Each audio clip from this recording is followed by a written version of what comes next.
ద్రాక్షారామం శ్రీ శ్రీ మాణిక్యాంబ సమేత శ్రీ భీమేశ్వర స్వామి ఆలయంలో స్వామివారి జన్మదిన వేడుకలను ఘనంగా నిర్వహించారు. దక్షిణ కాశీగా పేరు పొందిన శ్రీ భీమేశ్వర స్వామి దివ్య క్షేత్రం అమ్మవారి శక్తిపీఠాలలో అత్యంత ప్రతిష్టాత్మకమైన శక్తిపీఠంగా 12వ శక్తిపీఠంగా శ్రీ మాణిక్యాంబ అమ్మవారిని భక్త కోటి నిత్యం కొలుస్తూ ఉంటారు.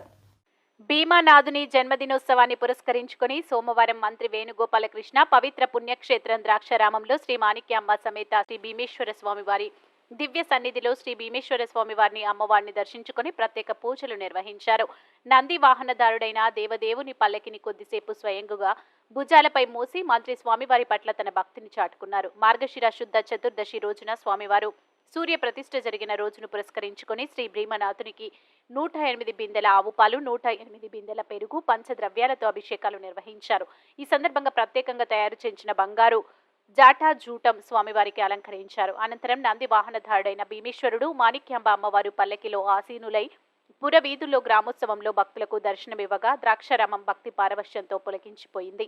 ఈ సందర్భంగా ఆలయ పురోహితులు పండిట్ ఇంద్రకంటి రామారావు శర్మ మాట్లాడుతూ స్వామివారి జన్మదినం రోజున దర్శించుకున్న ప్రతి ఒక్కరికి స్వామివారి దివ్య ఆశీస్సులు ఉంటాయని ఆయన అన్నారు.